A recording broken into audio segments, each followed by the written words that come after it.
안녕하십니까. 5월 12일 마감 시황 방송을 시작하겠습니다. 좀 전에 그 영상을 만들다가요. 오늘 갑자기 막 기분에 취해가지고 막 그 머릿속에 든 걸 이야기를 쫙 하고 50분 동안 이야기를 했는데 너무 길게 하는 것 같아가지고 그래서 그 50분 동안 했는 영상을 지워버리고 다시 하고 있습니다. 이 대단한 정성입니다, 정말. 이거 뭐 되게 뭐 열심히 해서 잘하겠다 이런 의미보다는 재밌으니까 하는 겁니다, 이게. 말하다 보면 한 번씩 이렇게 말이 튈 때가 있습니다. 그러면 이제, 막 두서없이 이야기 하는데, 근데 50분은 너무하다 싶어가지고, 다시 해보는데요. 이번에도 길게 될 것 같긴 합니다. 근데 일단은 하는 데까지 해볼게요. 그 들으시다가 고생했다 싶으면 그 좋아요 정도는 한번 눌러 주십시오. 그럼 제가 또 힘이 나겠죠, 당연히. 열심히 하고 있는데 제가 구독자분들한테 바라는 게 별로 없습니다. 뭐 특별하게 뭐 저하고 어떤 뭐 금전적인 이런 부분에 그게 없죠. 저는 뭐 회원 모집 이런 거는 아예 뭐 생각조차 안 하고 있기 때문에 아마 이건 확실할 겁니다. 제가 2년 동안 하면서 처음 할 때와 지금 변함없이 계속 하고 있는 상태고요. 앞으로 2년 뒤에 저를 보시게 되면 지금과 똑같을 겁니다. 제가 한 10억을 벌어도 방송은 똑같이 하고 있을 겁니다. 금액만 다를 뿐이지. 그래서 제가 구독자분들한테 바라는 거는 아무것도 없다. 근데 좋아요 정도는 눌러주는 게 구독자분들한테 피해가 별로 안 갈 것 같아요. 그 버튼 누르는 거는 쉽잖아요. 그 뭐 댓글 붙이고 하려면 글 쓰려면 귀찮은데 좋아요는 버튼만 누르면 되거든요. 그럼 보고 좋아요 많이 눌려 있으면 그래도 열심히 떠들었는데 응원해 주는 사람이 있구나. 그럼 이제 말할 때 좀 힘이 나고 또 그렇게 서로 그 별로 돈 안 들고 이럴 때는 손가락 하나 눌러주는 정도는 해주셔도 될 것 같습니다. 그래서 오늘은 정말 지워버린 50분짜리 영상이 아까워서 들으시고 좋아요 눌러주시면 감사하겠습니다. 그리고 제가 아침 방송 때 말씀드렸는데 어제 방송하면서 좀 짜증스럽게 방송을 한 것 같다 이러면서 이제 웃으면서 이렇게 말씀드렸습니다. 그러니까 시장이 흘러가는 걸 보고 짜증 낸다는 것 자체가 졌다는 얘기죠. 그러니까 웃을 수 있어야 된다는 얘기입니다. 이거는 이제 뭐 이거하고 직접적인 관계는 아닌데, 지난 뭐 대선 때도 보면, 저는 이제 안철수 후보를 지지를 했었는데, 이준석 씨가 안철수 후보에 대해서 비난하는 이야기들 많이 했었어요. 근데 그거 들을 때마다 안철수 지지자인 제 입장에서 짜증이 되게 많이 났거든요. 그래서 그 얘기를 했더니 우리 아들이 뭐라 그러냐면, 이준석 씨가 상당히 정치를 잘한다. 왜냐? 상대방을 상당히 짜증나게 한다는 거는 뭔가 날카롭게 뭔가 공격했단 얘기다 이런 얘기로 해석을 하더라고요. 그래서 감생하니까 이 시장 돌아가는 걸 보고 제가 짜증을 낸다는 것은 그 세력들이 상당히 잘했다. 저 같은 개인 투자자를 짜증나게 했기 때문에 그래서 이 짜증내면 진 거다 이런 생각이 들었습니다. 그래서 이제는 세력들이 그렇게 하면 웃고 즐기기로 했습니다. 니들 하는 거 봐도 내가 봐도 참 한심하구나 이렇게 했는데 제가 이기는 것 같아요, 마음적으로. 정신승리라도 하자 이런 의미로. 그래서 웃으면서 방송을 하겠습니다. 자, 오늘은 아침 시황 때 제가 말씀드렸는데 시장도 안 좋고 해가지고 집사람 모처럼 또 내려와가지고 내일 또 고향 다시 올라가야 되고 이래서 모처럼 바닷바람이나 한번 새로 가자 이렇게 이제 계획을 잡았습니다. 그래서 11시 반에 나갔다가 광안리 가서 회정식인가 밥 먹고 그다음 광안대교를 타고 쭉 가다 보니까 또 차를 달리다 보니까 또 계속 가고 싶어서 쭉 그냥 광안대교를 건너서 쭉 가서 송정으로 가가지고 그 송정에서 또 바닷길을 타고 해운대 쪽으로 오다 보면 거기 또 청사포 있습니다. 청사포 바다 또 거기는 물미역 같은 게 많이 나기 때문에 바다 냄새가 틀려요. 미역 냄새 같은 게 싹 나면서 되게 기분이 상쾌해집니다. 그래서 갔다가 그다음 해운대로 가서 그다음 이제 집으로 들어왔습니다. 그래서 들어오니까 한 2시 40분 정도 됐던 것 같아요. 그래서 문제는 뭐냐면 아침에 가기 전에 제가 한 플러스 한 15만원 정도 나고 있는 걸 보고 나갔거든요. 그래가, 이거 갔다 오면 오늘 이거 대박 나는 거 아닐까 이런 기대감을 가지고 나갔는데, 들어와서 보니까 마이너스가 나 있었습니다. 이런 참, 그러니까 잔고를 보면은 721만원 해가지고요. 마이너스 12만원이 돼버렸습니다. 그 15만원 벌고 있다가 그걸로 마이너스 돼보니까 상당히 좀 되게 충격적이긴 한데요. 일단 마이너스 12만원 났고요. 시장이 엄청나게 밀려버렸습니다. 코스닥 지수가, 어찌 이런 일이, 왜냐면, 제가 11시 40분쯤에 나갈 때가 11시 반에 나갔죠. 딱 요때 나갔네요. 빠지기 전에. 제가 컴퓨터 끄고 나가고 나서부터 밀리기 시작했네요. 아, 이런 일이 있었네요. 아니, 좀 미리 빠지고 있었으면 좀 종목이라도 좀 정리를 해놓든지 하고 나갔을 건데, 아, 요 흐름이 요렇게 나오길래, 아, 요거 뭐 괜찮겠다 싶어가지고 그냥 나놓고 갔는데, 딱 제가 나가고 11시 반이니까 컴퓨터 딱 끄는 순간부터 지금 내려오기 시작한 것 같습니다. 그래서 제가 왔을 때가 2시 40분 정도 됐으니까요.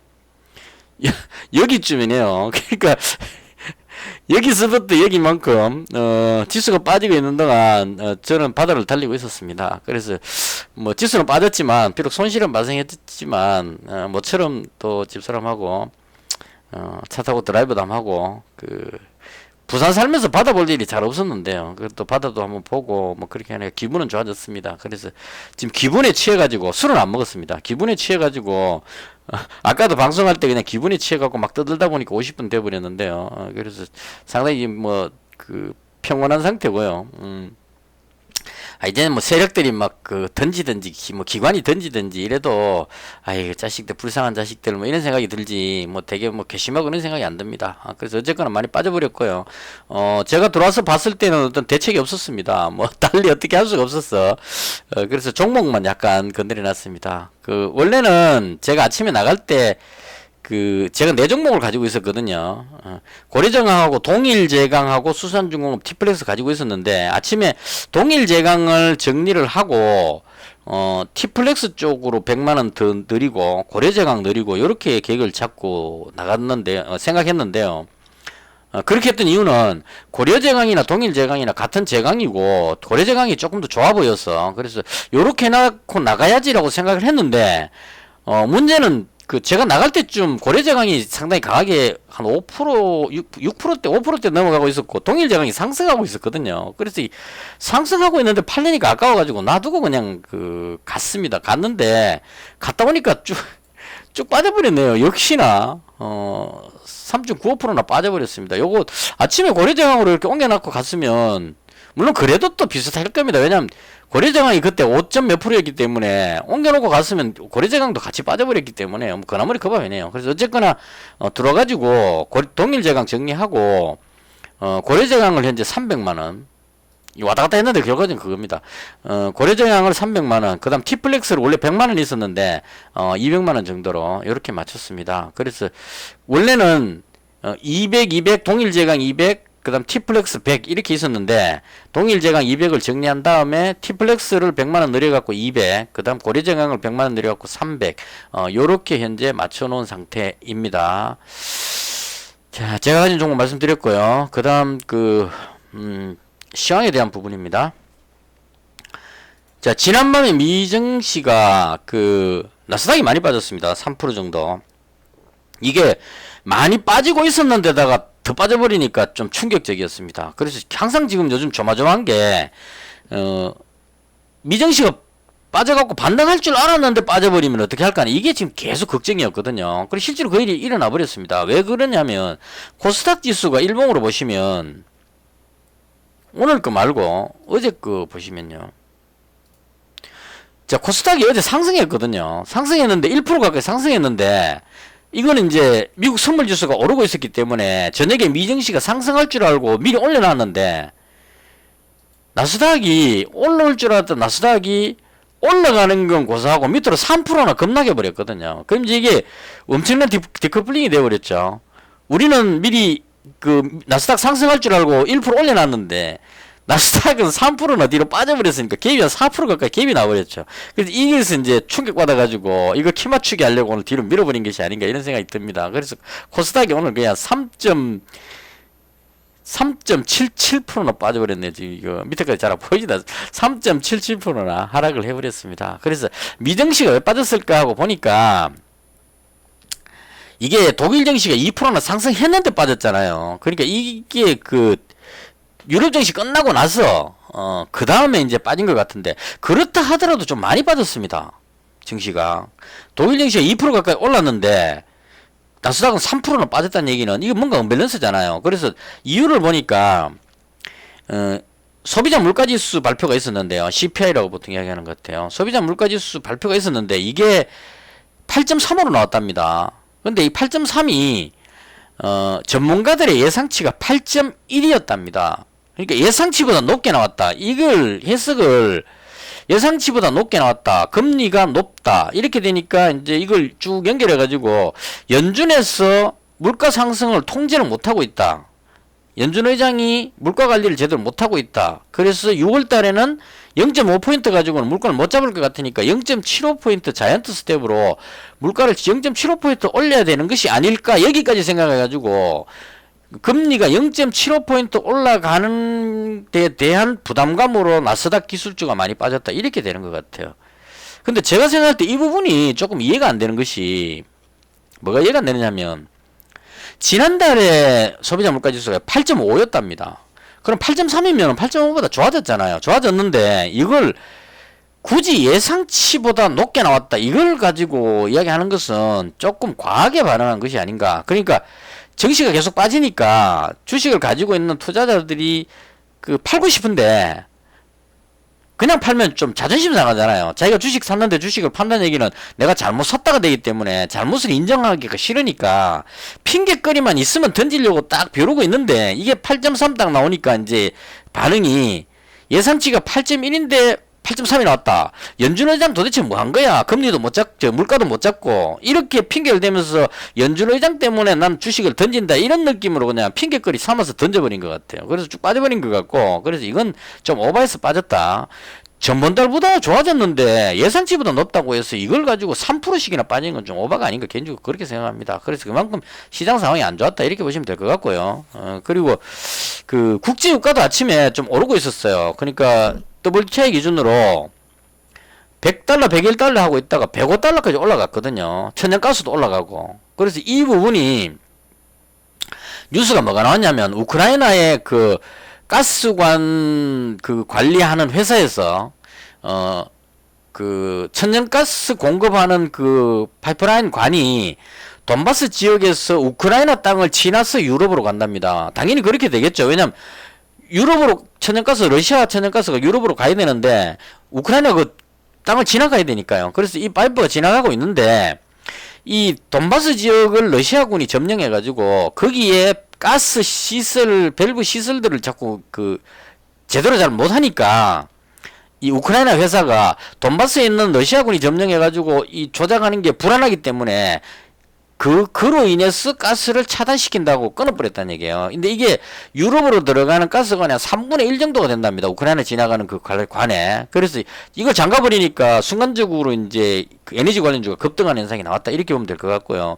근데 이 부분도 제가 봤을 때 좀 웃기는 게 우크라이나가 천연가스를 생산하는데 러시아 공격을 받아서 중단한다. 이건 말이 되죠. 근데 저거 생산하는 것도 아니고 지나가는 가스관인데 그것도 가스관이 폭파된 것도 아니고 잠가버렸다는 얘기, 차단시켰다는 얘기입니다. 그래서 이것도 제가 보니까 러시아가 돈바스 지역을 점령해가지고 이거 전쟁을 끝내버리려고 하니까 이걸 이제 러시아가 돈바스를 점령하는 것이 문제가 있다는 걸 지적하기 위해서 핑계거리 삼아서 하는 어떤 선동 전략 같은 그런 느낌이 듭니다. 그러니까 어쨌거나 러시아가 돈바스를 점령하면 안 된다는 걸 유럽 있는 서방 세력에게 알려주기 위해서 러시아 때문에 천연가스관이 잠겼다. 이렇게 말하기 위해서 한 것이 아닌가 이런 생각이 들어요. 잠그는 게 제가 봤을 때 돈바스 지역에 러시아군이 굳이 그거를 자기들이 잠글 필요는 없을 것 같거든요. 그래서 이것도 하나의 어떤 약간의 언론 플레이가 아닐까 이렇게 봅니다. 그래서 이 부분이 그렇게 하다가 지금 WTI가 103달러로 다시 내려오는 걸로 봐서 국제유가가 급등할 일은 아니다. 이렇게 보면 될 것 같습니다. 그래서 이 부분이 이제 제가 아침 방송할 때 그렇게 말씀드렸는데요. 러시아 우크라이나 사태가 이제 둘 중에 하나를 선택해야 되는 것 같아요.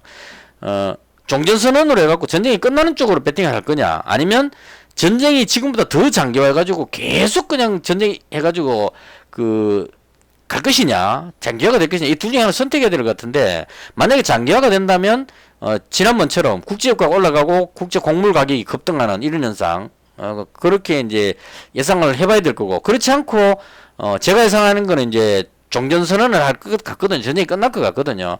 종전선언으로 간다면 국제유가는 다시 내려갈 거고 곡물 가격도 내려갈 거고, 그 다음 우크라이나 재건하는 그런 쪽 종목들이 올라갈 것이다. 저는 그렇게 예상을 합니다. 그래서 오늘 장에 그 부분을 볼 필요가 있다는데, 지금 보시면 에너지 관련주들이 대거 밀렸습니다. 아침에 국제유가가 오르고 있는데도 불구하고 오르고 있으니까 갭으로 떴어, 그죠? 이렇게 떴다가 눌리죠. 뒤로 밀어버렸다는 얘기입니다. 시장이 안 좋은 것도 있겠지만 그거에 비해서는 상당히 많이 밀려버렸습니다. 그래서 이 부분도 있고, 그 다음 곡물 가격도 보시면 대주산업이 거의 대장격인데요. 9% 정도 확 빠져버렸습니다, 뒤로. 그래서 이 부분으로 봤을 때 러시아 우크라이나가 장기전보다는 종전될 가능성이 높다, 이렇게 하는 것이 맞지 않을까, 개인적으로 그렇게 생각을 합니다. 그래서 이게 이제 합쳐서 봤을 때 물가는 이미 높은 상황이고요. 그 물가 높은 부분의 상당 부분이 러시아 우크라이나 전쟁으로 인해서, 물론 중국의 봉쇄도 있긴 하지만 중국 봉쇄는 공장이 지금 공장 근로자들이 공장 안에서 묵고 자고 하면서 생산을 하고 있기 때문에 그 소비는 문제가, 중국 사람들이 활동을 잘 못하니까 소비는 뭐 어떻게 될지 모르겠지만 생산은 그냥 하고 있는 것 같아요. 그러니까 공장에서 출퇴근 못하도록 공장 안에다 텐트 쳐놓고 그렇게 생활하는 식으로 이렇게 하는 것 같습니다. 뭐 어쩔 수 없이 이제 그런 식으로 방법을 선택한 것 같아요. 그래서 중국은 아직까지 직접적 영향은 없는 것 같거든요. 중국이 만약 영향이 있다면 중국 증시가 급락할 건데요. 지금 상하이 증시 보시면 안 밀리고 있죠. 그래서 중국 쪽은 그렇게 지금 현재 악재로 작용하고 있지는 않는 걸로 보여집니다. 그러면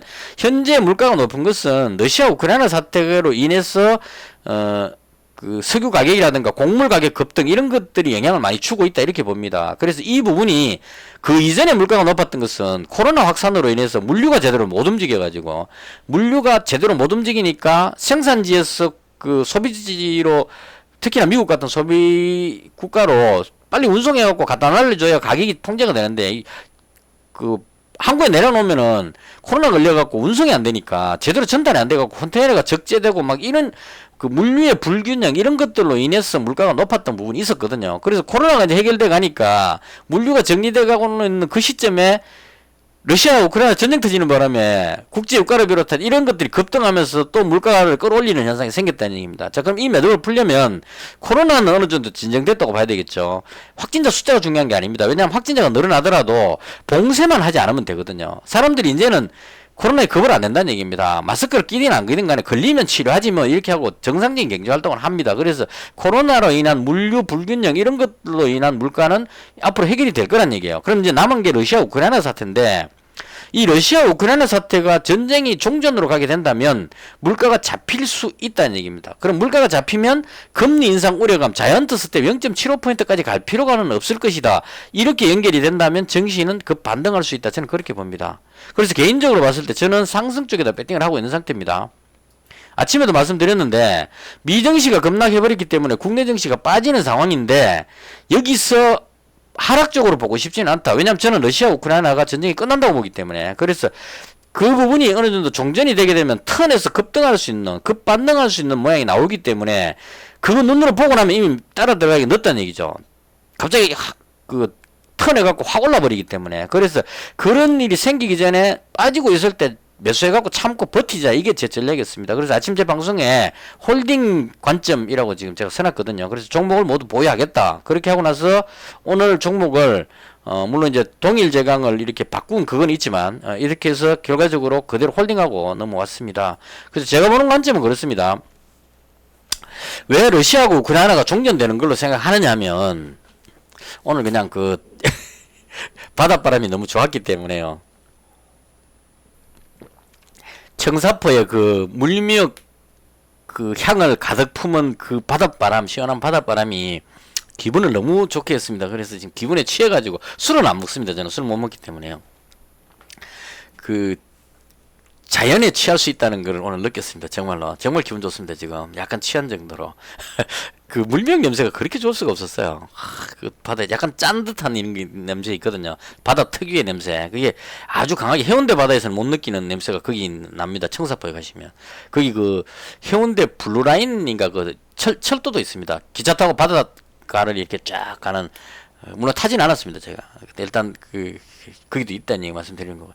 어디로 갔다 그리 갔죠. 그래서 왜 제가 러시아와 우크라이나가 전쟁이 끝난다고 예상하느냐면, 지금 뉴스 나오는 거 보면, 유튜브 같은 데서 지금 우크라이나 전쟁 관련한 거 보면 이제까지 항상 그런 거 나와요. 우크라이나가 러시아군 탱크 부수는 이런 장면을 올립니다. 그러니까 자블린 같은 거 이런 거 가지고 날려가지고 러시아제 T-90 뭐 천하무적 T-90을 뭐 격파한다 이렇게 하고 그다음 드론으로 쭉 날아가고 폭탄 뚝 떨어뜨리면 그 밑에 있던 그 러시아군이 어디서 떨어진지 몰라가고 당황해갖고 막 흩어지는 모습 이런 거 딱 보여주면서 그 보면 마치 그 우크라이나가 러시아군을 다 몰아내고 있는 듯한 그런 느낌을 주거든요. 근데 가만히 보면 좀 이상합니다. 지금 돈바스 지역을 미국 쪽에서 나온 뉴스 보면 돈바스 지역의 한 80% 정도를 러시아가 점령했답니다. 그리고 밀고 나오는데 속도가 좀 더디다 이렇게 이야기하고 있어요. 그러니까 러시아가 먹을 만큼 다 먹고 조금만 더 먹으면 돈바스 지역을 다 점령한다 이런 얘기입니다. 그 다음 남쪽에 있는 그 마리오폴 여기도 지금 러시아군이 거의 다 점령하고 지금 그 마리오폴 제철소 안에 있는 그 아조 연대인가 그 1000명 정도 남아있는 민간인은 다 대피했으니까 1000명 정도 그 밑에 이제 벙커 속에 들어가 있는데 그게 다입니다. 우크라이나군이 거기 구출하러 들어갈 엄두도 못 내고 있다는 얘기야. 만약에 우크라이나군이 러시아군을 밀어내는 것 같으면 그 마리오폴 남쪽 지역을 그냥 쭉 밀고 가서 그냥 구하면 됩니다. 그 힘이 된다면. 근데 거기 쪽으로 지금 뭐 돈바스 지역인 이쪽으로는 들어가지는 못하고 있는 것 같아요. 뭐 그렇다고 그 위쪽에 돈바스 위쪽 지역에 거기에 어느 지역을 러시아군을 국경까지 밀어냈다 뭐 이런 뉴스가 나옵니다. 국경까지 밀어내는 거 그거는 그 뭐 이기고 있다 이런 의미로 볼 수는 없겠죠. 그래서 이런 상황이기 때문에 제가 봤을 때 이 러시아 우크라이나 전쟁 상황이 그 뉴스에서는 뭐 러시아군이 뭐 어마어마한 피해를 입고 피해는 입었겠죠. 입었을 건데 그렇다 하더라도 근본적으로 그 군사력 순위가 세계 2위하고 우크라이나가 몇인지 모르겠습니다. 그 군사력 그러니까 탱크가 러시아가 12,000대 정도를 이야기하는데 우크라이나가 2,000대입니다. 서방에서 지원 받는다고 하더라도 그 대수가 차이가 너무 많이 나죠. 이건 이제 그 초반에 키우로 공격 들어오는 거는 우크라이나가 막는 거는 어느 정도 이치가 있어요. 왜냐하면 그 개인화기로 뭐 그 자블린이라든가 어깨 메고 이렇게 쏘는 미사일 같은 이런 거 갖고 탱크 맞추면 들어오는 탱크 노출돼 갖고 도로를 따라 쭉 들어오는 탱크를 그걸로 그 포커시켜 버리면 밀고 들어오지도 못하고 길이 묶이죠. 그렇게 상해놓고 부수면 이게 말이 맞는데. 지금처럼 돈바스 지역의 대평야 지역에 다 튀어있는 자연물도 없는 그 지역에 러시아군이 거기를 자리를 잡고 있는 상태인데 이걸 우크라이나군이 12,000대와 2,000대가 전투를 하는데 2,000대 탱크 부대가 평야 지대를 가로질러서 밀고 들어간다. 이건 제가 봤을 때 상식적으로 안 맞는 것 같습니다. 지키는 사람이 훨씬 유리하죠. 들어오면 쏘면 되니까. 이제까지는 러시아가 공격으로 들어갔기 때문에 우크라이나가 그렇게 러시아가 탱크를 부술 수가 있었지만 반대로 러시아가 자리를 다 잡고 나서 가만히 있으면 우크라이나가 거기를 밀고 나가기가 쉽지 않을 거라는 얘기입니다. 그래서 이런 부분들을 하고 그다음 이번 전성절 때 푸틴이 전혀 예상을 못했던 쪽으로 갔죠. 푸틴이 종전선언을 할 것이냐 전면전을 선포할 것이냐 이렇게 전부 다 생각하고 있었는데 아무것도 안 했습니다. 푸틴이 했는 말은 우리가 우크라이나를 공격할 수밖에 없었던 이유. 왜냐하면 우크라이나가 EU 가입이라든가 나토 가입 이렇게 해서 서방 세력들이 동쪽으로 자꾸 밀고 들어오는 거 이거를 그냥 놔둘 수가 없다. 놔뒀으면 만약에 이걸 밀고 들어가고 우크라이나 지역까지 그 나토라든가 서방 세력이 들어버리면 모스크바 바로 눈앞에 서방 세력이 자리를 잡는 상황이 생긴다는 얘기입니다. 그럼 거기다가 만약에 우크라이나 쪽에다가 서방의 나토 무기들이 다 뭐 핵미사일부터 해갖고 다 점거해버리면 소련 입장에서 러시아 입장에서는 그 흑해 쪽으로 들어갈 수 있는 길이 다 막혀버리죠. 그래서 선제적 대응을 하기 위해서 공격을 했다. 이렇게 명분만 이야기하고 끝내버렸습니다. 그래서 말을 안 했습니다. 말 안 하는 거 나니까 이제 답답죠. 누가 답답하냐면 유럽하고 바이든이 답답한 겁니다. 그래 바이든이 최근에 했던 말이 이틀 전에 했는 말이 푸틴이 출구 전략을 못 찾는 것 같다. 그래서 내가 출구 전략을 찾을 수 있도록 도와줘야 되겠다. 이런 식으로 해야겠다 말입니다. 이게 이제 뭐 푸틴이 사랑스러워 갖고 도와주겠다는 얘기가 아니고 가만히 있으면 답답하다는 얘기입니다. 러시아는 가만히 있어도 우리가 예상했던 것과 다르게 러시아가 잘 버틴다는 겁니다. 왜냐하면 석유라든가 가스라든가 이런 지하자원이 많기 때문에 러시아는 그냥 가만히 버티기만 하면 된다는 얘기예요. 뭐 중국이라든가 인도라든가 이런 데서 러시아 석유가스를 계속 수입해주고 있기 때문에 비싼 국제유가가 비싸니까 천연가스 뭐 이런 쪽 비싼 그거 사용하고 그다음 곡물도 지금 우크라이나에 생산된 곡물들을 러시아가 점령해갖고 그거 다 걷어가고 있답니다. 지금 막 싣고 가면 되죠. 점령 돈바스 지역 이쪽에 지금 평야지 되니까 가져가갖고 러시아에서 오히려 뭐 자국에 쓰고 그다음 비싼 곡물가를 이용해서 수출하고 이렇게 하면 경제가 돌아간다는 얘기입니다. 러시아는 안 답답다는 얘기예요. 그럼 누가 답답하냐? 유럽이 제일 답답죠. 러시아산 가스를 쓰고 러시아산 석유를 수입해갖고 경제가 돌아가야 되는데 이 다 막히니까 답답하다는 얘기입니다. 그래서 이렇게 계속 가면 제가 봤을 땐 러시아보다는 유럽을 비롯한 서방 세력이 더 답답하다 이렇게 생각이 됩니다. 그래서 이런 상황이 된다면 유럽하고 그 미국 대통령 바이든하고 협상이 그 대화를 해가지고 이대로 계속 가면 우리가 먼저 죽겠다. 그러면 이제 어떻게든 출구 전략을 찾아보자 이렇게 이야기할 것 같습니다. 그렇게 해서 출구 전략을 찾으면 우크라이나 입장에서는 계속 뭐 그 들어온 러시아를 물리치고 싶겠지만 우크라이나가 지금 그렇게 계속 싸우고 있을 만큼의 여력이 없다는 얘기예요. 제가 봤을 때는. 그래서 서방하고 러시아하고 지금 이제 누가 그 기선을 제압하느냐는 차원에서 지금 서로 눈치 보기를 하고 있는 것 같은데 계속 가면 같이 죽으니까 힘드니까 협상 쪽으로 갈 가능성. 그래서 대충 돈바스 지역을 뭐 평화 지역으로 하거나 뭐 그건 협의하기 나름이죠. 그건 뭐 그 역사적으로 봤을 때 절대 그 강대국들은 자기도 손해 보는 짓은 안 한다 이렇게 봅니다. 우리나라도 그 3파선 선거 가지고 남북이 대치하는 이런 것들도 우리나라 국민들의 마음이었다면 이게 선이 그어질 리가 없죠. 한민족인데 어떻게든 해결 봐야 된다 이렇게 갈 건데 안 된다는 얘기죠. 미국과 소련이 그냥 합의 봐갖고 끝에 보면 끝입니다. 뭐 이런 식으로 되기 때문에 러시아하고 우크라이나 전쟁도 어느 정도 종전할 때가 다 돼 간다 이렇게 봅니다. 그래서 저는 그 관점으로 봤을 때 이제는 우크라이나 재건 쪽에다가 포인트를 맞추는 것이 맞지 않을까. 서방에서는 그걸 예상하고 이제 그 우리나라도 마찬가지겠지만 키이우의 각국 대사관들이 지금 다시 복귀가 들어가고 있는 상태입니다. 뭐 독일도 들어간다 그러고 그 이유가 뭐냐면 이 우크라이나가 엄청난 이제 그 공사를 해야 되죠. 다 부서져 있으니까 도로를 비롯한 뭐 철도 해갖고 우크라이나 재건 사업을 해야 되는데 우크라이나 땅이 또 상당히 넓습니다. 그럼 여기에 재건 사업을 하려면 엄청난 이제 그 자원이 들어가겠죠. 그거 챙기러 이제 다 서로 먼저 들어가고 한 자리 하려고 이제 들어갈 겁니다. 그래서 이런 부분들의 이권 때문에 서로 이제 서방에서 협상하는 순간에 바로 뛰어 들어가려고 준비하고 있는 것이 아닌가 이렇게 생각합니다. 그래서 제가 봤을 때는 지금은 뭐 에너지 관련주라든가 곡물 관련주보다 이건 개인적 선택입니다. 저는 그렇게 본다는 얘기입니다. 우크라이나 재건 쪽으로 보는 게 맞을 것 같고 그런 의미로 제가 가지고 있는 그 장비 관련주인 수산중공업은 이거 아까 했는 말 다시 또 하는 것 같기도 한데 아까 너무 길게 하면 했다가 하니까 이 종목은 지금 오늘 밀린 것은 제가 봤을 때요 어제 종가 때 이 그 세력이 장난치는 바람에 이게 오늘 아침에 잘못됐습니다. 뭐가 잘못됐냐면 어제 종가 때 이게 뭐 게시판에 보니까 10억 정도라고 이야기하는 것 같은데 엄청나게 돈을 들여갖고 확 땡겨 버렸는데 여기서 종가 배팅할 때 개인들이 엄청나게 묻어 들어와 버린 것 같아요. 이렇게 올라가니까 무슨 호재성 뉴스가 있는 것이 아닌가 그러고 확 들어가고 더 끌어올려 버렸거든요. 여기쯤에서 끝났으면 세력들이 여기서 누르지를 못합니다. 더 끌어올려야 됩니다. 왜냐면 자기들이 사놓은 게 있기 때문에 내려가면 손실이 발생하니까 어떻게든 더 끌어올렸을 거예요. 근데 빵 떠서 끝나버렸으니까 여기서부터 이익 실현을 계속 했을 겁니다. 근데 오늘 아침에 또 오늘은 특이하게 또 장비 관련주 해인이 또 갑자기 분발해갖고 5% 이상 막 올라갔습니다. 올라가고 현대해부담이 쭉 올라가니까 이게 이제 따라서 올라갈 수밖에 없죠. 쭉 따라 올라가니까 여기서 들어온 세력 입장에서 보면 예를 들어 10억을 이 가격에 샀다고 칩시다. 한 10% 올라가면 1억입니다. 자고 나서 일어나 보니까 1억을 벌었다. 팔고 싶겠죠 당연히. 그래서 쭉 팔아갖고 밀려버렸다 이렇게 봅니다. 그래서 결과적으로 이 흐름은 단타나 세력들의 어떤 그런 흐름으로 인해서 깨진 현상이 나왔는데 제가 봤을 때는 여기 물린 사람들의 물량을 정리하고 나면 정리하는 시간이 좀 필요하겠죠. 지금도 시간 내에서 열심히 정리하고 있습니다. 계속 지금 눌러가지고 손절시키고 있겠죠. 이거 정리 다 되고 나면 그 다음 돌린다고 봅니다. 우크라이나 재건 쪽에 뉴스가 뜨면 올라가는 게 당연히 맞을 것 같고요. 지금은 조정은 뭐 딱 조정 나올 만한 자리에서 건전한 조정을 했다. 특히나 그 지수가 많이 빠졌기 때문에 이 정도 흐름은 뭐 무난하게 잘 나왔다 이렇게 봅니다. 그래서 이거 손절 다 하고 나면 돌리지 않을까 개인적으로 그렇게 생각하고 지금 현재 200만원 가지고 있는 상태고요. 그 다음 T플렉스는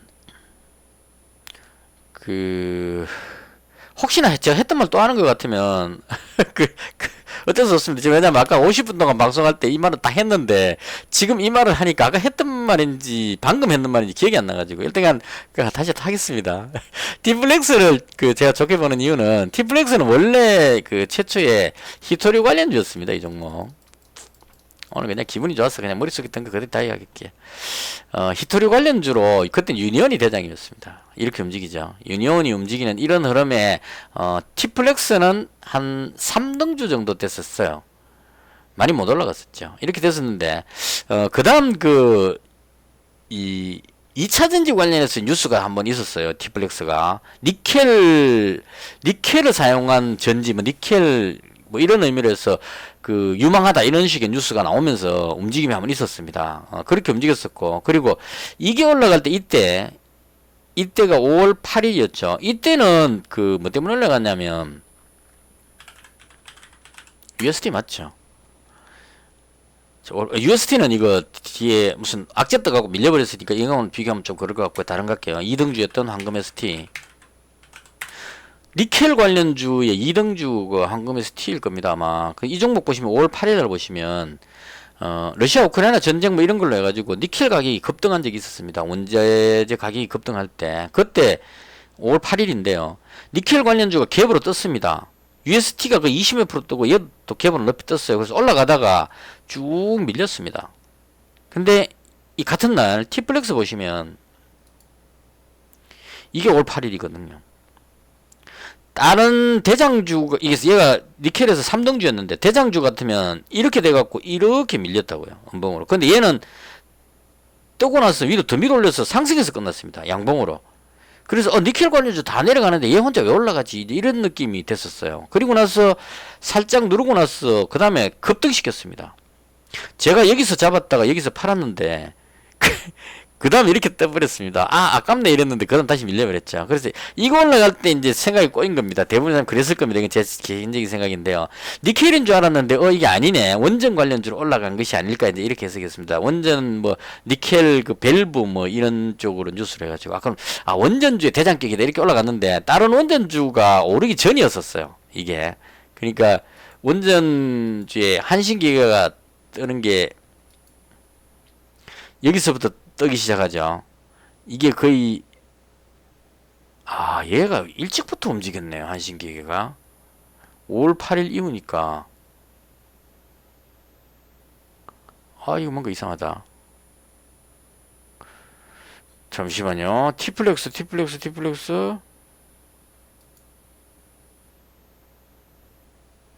5월 8일 아니고 3월 8일. 그렇지 이상하더라고요. 5월 8일 아니잖아. 지금 5월달인데 그죠? 3월 8일 날 얘가 급등했는데요. 그 다음 올라간 게 3월 14일이죠. 그러면 한신기계 원전의 대장이니까요. 자, 3월 8일. 자, 3월 8일. 3월 11일. 3월 14일입니다. 3월 8일 보시면 원전 관련주가 움직이지 않을 때입니다. 그러니까 얘가 먼저 움직였죠. 그리고 나서 한신기계 올라가고 3월 14일 날 이날 티플렉스가 급등을 했거든요. 니켈 관련주가 내려가고 있는데도 불구하고. 그래서 이게 이제 사람들 생각에 원전 관련주 올라간 것이 아닐까. 원전의 대장격이다. 먼저 올라갔으니까. 이렇게 이제 생각을 하고 움직인 것 같아요. 근데 그 다음에 이제 니켈 밀리고 원전 밀리고 할 때가 쭉 밀려버렸는데 이렇게 밀리고 나서 이게 신용이 되게 많아서 밀리지 않았나 싶어요. 빠지고 나니까 이제는 얘가 니켈 관련주냐 원전 관련주가 막 헷갈리기 시작합니다. 그래서 대부분의 사람들이 지금 여기 엉켜 있는 것 같아요. 니켈 올라갈 때 니켈로 올라왔다 이렇게 생각하는 사람도 있고 그 다음 원전 때문에 올라왔다고 생각하는 사람도 있을 것 같습니다. 그래서 여기서 니켈 관련주가 뒤로 밀리면 황금 ST 한번 볼까요?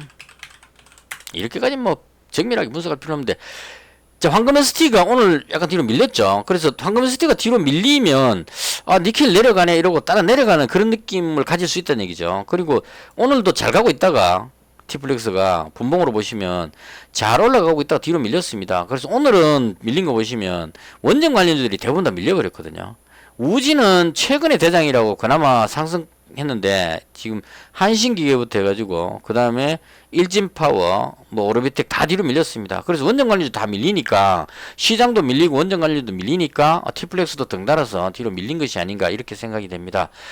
그래서 개인적으로 근데 왜 이 티플렉스를 오늘 100만원이나 더 담아가지고 가지고 있느냐 하면요, 제가 봤을 때는 일단 실적이 좋은 게 제일 장땡이라고 생각합니다. 그래서 실적이 지금 1분기 때 실적이 뭐 폭발적으로 는 건 아니지만 매출, 영업이익, 순이익이 꾸준하게 상승하고 있는 그런 흐름을 보이고 있습니다. 그리고 그 연간 매출로 봐도 작년에 상당히 좋게 나왔는데요. 올해는 작년보다 더 좋게 나올 걸로 예상이 됩니다. 그래서 실적이 꾸준히 향상되고 있고 주가가 뭐 한 5,000원대 정도니까 상당히 양호하다 이런 의미로 부채 비율, 유보율도 양호하고 그래서 모든 면에서 제가 봤을 때 나쁘지 않다고 봅니다. 유동주식 수도 1800만 주니까 그렇게 많은 것도 아니고 그래서 이런 것들을 다 봤을 때 시장이 안 좋아서 밀린 것 같은데 시장만 좋아지면 언제든지 돌리지 않겠느냐 개인적으로 그렇게 보고 현재 200만 원을 가지고 있는 상태입니다. 자, 그리고 오늘 이제 약간 특징적이었던 종목, 물론 이제 시장을 다 지켜보지는 못했지만,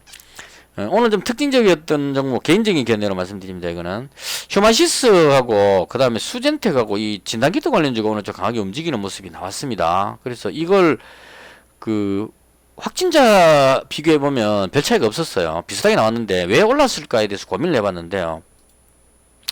휴마시스 같은 경우에 오늘 그 뉴스에 보면 공급계약, 아침에 공급계약 나왔었어요. 191억 규모의 공급계약 나왔죠. 근데 이 종목 실적을 보면 190억의 그 공급은 아주 작은 수치입니다. 요즘 들어서 분기 매출이 1700억 정도 되기 때문에 많지도 않습니다. 그런데 왜 올라갔을 거 아니겠죠. 계속 내려오다가 많이 빠진 것도 있겠지만 그래서 왜 올라갔을까 생각해봤는데 제가 봤을 때 오늘 나온 뉴스 중에 저게 있었습니다. 북한에 코로나 확진자 발생했다는 뉴스가 나왔거든요. 그러니까 그 북한에서는 이제까지 항상 코로나 확진자가 없다고 나왔었습니다. 계속 제로 코로나로 이야기를 했었고 그다음 뭐 미국이나 우리나라에서 이제 북한의 인심 좀 얻으려고 백신이나 뭐 진단키트 쪽 지원해주겠다고 이렇게 이야기해도 절대 안 받았습니다. 그 필요 없다 이러고 안 받았는데 오늘은 북한에서 확진자가 발생됐다는 뉴스가 직접 나온 것 같아요.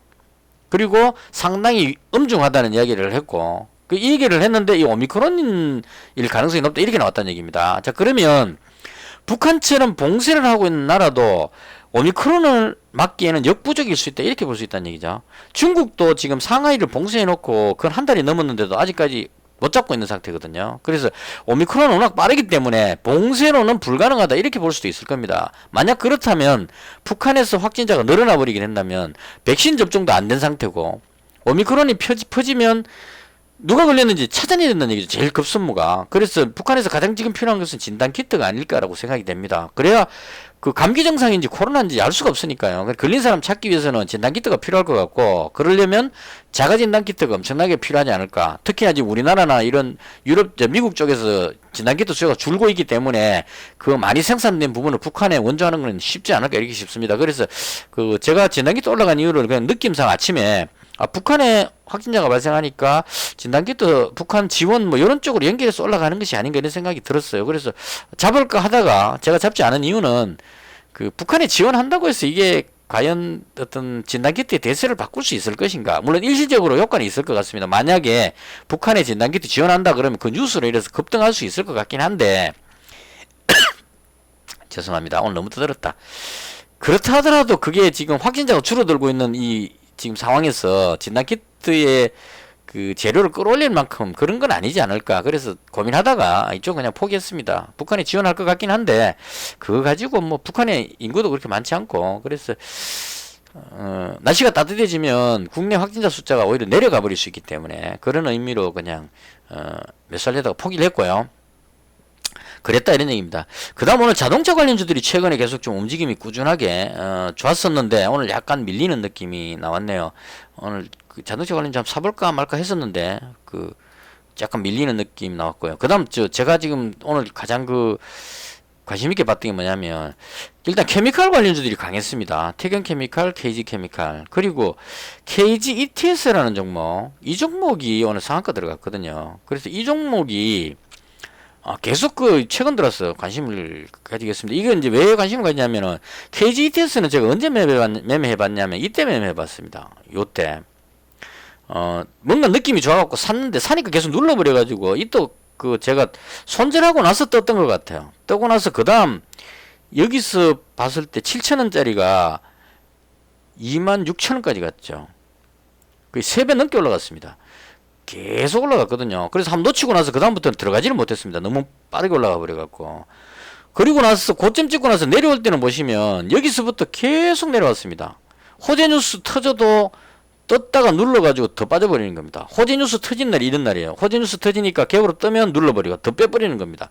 계속 이렇게 해갖고 7개월 동안 내리거선 계속 밀렸습니다. 여기까지 내려왔는데 여기 움직인 거는 그것 때문에 움직였어요. 그 상용차 인수 매각 관련해 가지고 KG 그룹이 인수하는 것이 아닌가 이럴 때, 이때 KG 케미칼부터 해서 뭐 KG 스틸 이런 종목들이 급등할 때 따라 올라갔습니다. 그래서 이거는 뭐 그 상용차 관련한 거니까 아니면 내려가겠지 이래서 내려왔거든요. 다시 내려왔는데 여기 올라간 이게 이해가 안 됐거든요. 이단 올라가길래 이거 왜 올라갔지 이런 생각을 했는데, 여기서부터 보여드릴게요. 왜냐하면 제가 이 종목을 여기서 놓치고 나서 실적이 엄청나게 좋았기 때문에요. 보시면 매출 영업이익이 제가 딱 좋아할 만한 그런 정도로 엄청나게 발전을 했죠. 물론 이제 회사가 합병하고 어쩌고 이런 게 있어서 그렇긴 하지만 어쨌거나 이렇게 급등했다는 얘기입니다. 그래서 억수로 좋게 봤는데 계속 밀리고 있었기 때문에 이 좋은 실적에 왜 이렇게 밀리고 있을까 이게 이해가 안 되고 있었는데, 탁 돌리니까 이게 뭐지 이런 생각이 든다는 얘기입니다. 시장 상황이 안 좋은데도 불구하고 돌렸기 때문에. 그리고 나서 또 들어올렸거든요. 그래서 이게 되게 신경이 쓰이는 겁니다. 이날까지 끌어올리다니 이게 도대체 이게 뭐냐 이거죠. 상용차 관련해서 움직이는 것 같으면 KG케미칼 같은 게 같이 움직여야 되잖아요. KG케미칼은 거의 별로 안 움직이는데 얘가 강하게 좀 움직였어요. 그리고 나서 오늘 갭으로 떠갖고 상한까지 밀어 올려버렸습니다. 그래서 이거 종목을 잡자는 의미가 아니고 놓치고 나서 아깝긴 한데, 이 흐름이 그냥 느낌상 뭔가 모르게, 물론 실적이 좋다는 게 전제되는 상황이었어요. 왜 올라가지 이런 느낌이 살짝 들고 나서 그 다음에 확 당겨 올려버리다는 겁니다. 특히나 오늘같이 시장이 안 좋은데도 불구하고 상한가 만들어버렸죠. 그래서 이 종목을 보면서 제가 뭘 생각했냐면, 오늘 제가 가지고 있는 마지막 종목입니다. 고려제강입니다. 자, 고려제강이 제가 좋게 봤던 이유는 실적 때문입니다. 지금 영업이익 순이익이 지금 엄청나게 많이 향상됐죠. 그리고 부채 비율, 유보율도 뭐 부채도 거의 없는 상태고, 그 다음 물량도 700만 주밖에 안 됩니다. 그리고 오늘 말고 그 전날 보시면, 자, 여기서 끌어올리고 나서 그 다음날 땡겨 올렸습니다. 땡겨 올리고 오늘 또 이상하게 아침부터 강했습니다. 물론 이제 철강 관련주가 좋았기 때문에 그렇다고 볼 수도 있는데, 오늘 철강 관련주에 강했던 거는 세아제강이었거든요. 그리고 세아제강이 강하게 올라간 거는 이해가 되지만 얘는 계속 밀리고 있다가 오늘 처음으로 돌아올린 날이고요. 근데 고려제강이 움직임이 올라가고 하는 이 흐름이 이거하고 너무 비슷하다는 생각이 들어요.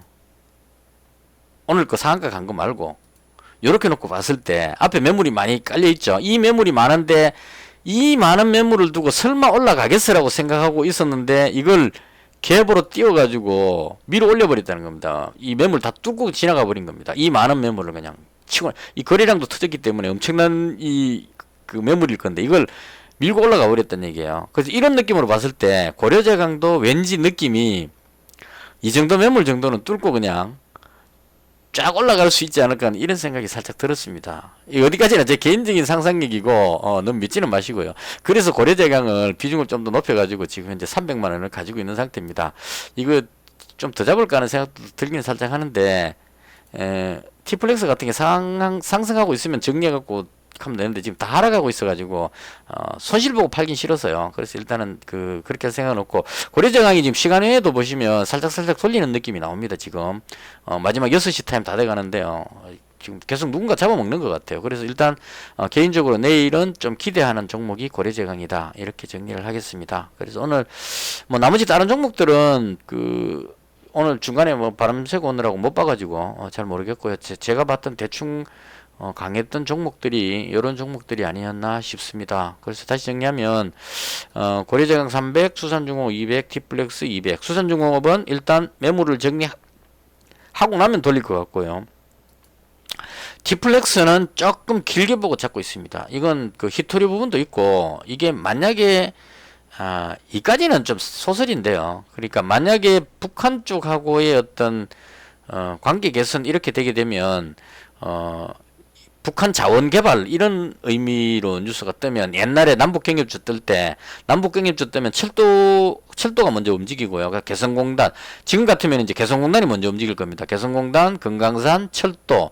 그리고 나서 그 다음에 이제 철도 이야기 나오고 나면, 철도를 건설해주고 나서 그 돈을 어떻게 받느냐, 북한의 광물 자원으로 받아오면 된다, 이렇게 이제 연결이 되거든요. 그러면 북한 광물 자원 이야기 나오면 이제 티플렉스, 한국내와 포스코 엠텍, 한국내화가 거의 대장격으로 해서 일단 히토류 관련주에 속하는 이런 종목들, 자원 관련주들 얘네들이 움직입니다. 그러고 나면 이제 북한 그 광물을 캐려면 장비가 필요하다 이렇게 하면 이제 또 수산중공업, 해인 같은 이런 장비 관련주들이 움직이고 이런 스토리가 올해 내로는 꼭 있었으면 합니다. 남북 간에 좀 대화가 돼가지고 경협주가 개성공단 움직이고 뭐 하고 나면 그 다음에 이제 이게 자원인 티플렉스하고 장비인 수산중공업 1년 동안 보유하면 대박 나지 싶습니다. 일단 그래서 그런 관점으로 그건 약간 농담이고요. 그래서 길게 봐도 괜찮은 종목이다. 개인적으로 그렇게 생각합니다. 오늘 정말 기분이 취해가지고 뭐 되게 말을 많이 하고 싶은 날인데 너무 방송이 길면 또 부담스러우니까요. 대충 요 정도까지 하고 지금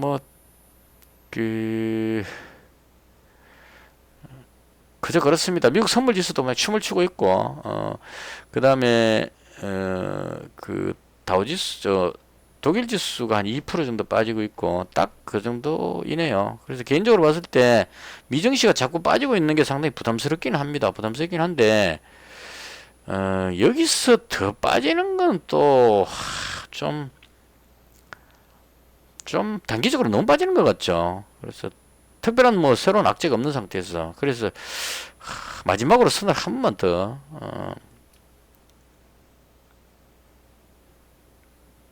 여기 이 선은 방어한다에 이제 미국 선물지수가 지금 하락하고는 있지만 여기 이 선은 지지를 받는다에 500원 걸면서 방송을 마치도록 하겠습니다. 시장이 너무 혼란스럽기 때문에 참고만 하시고 본인 의사에 맞춰서 매매하시기 바라고요. 다시 한번 당부드리지만 생존이 중요합니다. 지수가 하락하고 있을 때는 살아 있어야 됩니다. 어떻게든 살아 있어야 나중에 이 내려온 부분이 급등을 해서 월봉으로 봤을 때 이 빠진 부분이 올라서 여기를 넘어서는 이런 날이 올 때까지 만약에 코스닥을 봤을 때 월봉입니다. 내려오고 있을 때 여기 정도까지 빠진다고 치고 이렇게 빠지고 있을 때 생존하고 있어야 반등이 나와가지고 이렇게 돼 올라갈 때 이때 벌 수가 있습니다. 그래서 반드시 생존하셔야 되고 생존하려면 미수나든가 신용 절대 없어야 됩니다. 반드시 자기 현금 범위에서 해야 되고 아예 불안하다 싶으면 저처럼 반으로 나눠 가지고 절반만 배팅 하셔도 됩니다. 풀 배팅 했는데도 알고 보면 전체 계좌에서 1400 중에 반만 배팅하고 있으니까 안전하다 이렇게 보시면 돼요. 그래서 시장의 상황이 좋아질 때 이걸 더 집어넣으면 700으로 배팅 하다가 시장이 좋아졌을 때 1400으로 배팅 치면 수익 올릴 확률이 높아지기 때문에 수익이 급증하게 된다 이렇게 볼 수 있습니다. 그래서 대충 이렇게 말씀드릴 수 있고요. 혹시 뭐 저한테 궁금한 거 있으면 댓글 남겨놓으시면 제가 성심성의껏 설명해 드리도록 하겠습니다. 제가 다른 거는 몰라도 2년 동안 하면서 잃지 않고 생존하는 거 이거 하나는 보여드릴 수 있습니다. 2년 방송했는데 지금 800만원에서 1400이면 까먹지 않고 버티고 있죠. 그건 이제 물론 보는 관점에 따라서 2년 동안 했는데 꼴란 이거밖에 못 벌었냐 이렇게 볼 수도 있겠지만 반대로 보면 2년 동안 살아있기 때문에 앞으로 2년 뒤에 여러분들이 제 채널 못 보고 있다가 2년쯤 지나고 나서 어느 날 문득 손놀이나 아직 살아있는가 궁금해서 들어오시게 되면 2년 뒤에도 저는 이렇게 하고 있을 거란 얘기입니다. 그때는 아마 이게 1400이 아니고 1억 4천이 돼 있겠지만 그래서 생존하는 게 중요하다. 반드시 생존하십시오. 살아서 저 높은 곳에서 만날 수 있을 때까지 서로 정보 교환도 하고 궁금한 거 묻고 답하고 이런 식으로 그리고 여력이 남으신다면 오늘같이 기분 좋은 날 좋아요 한번 눌러주시면 더 기분이 좋을 것 같습니다. 영상은 이것으로 마치겠습니다. 너무 긴 시간 동안 또 50분 됐네요. 아까 50분에서 100분 동안 지금 떠들었습니다. 이것으로 영상을 마치겠습니다. 대단히 감사합니다.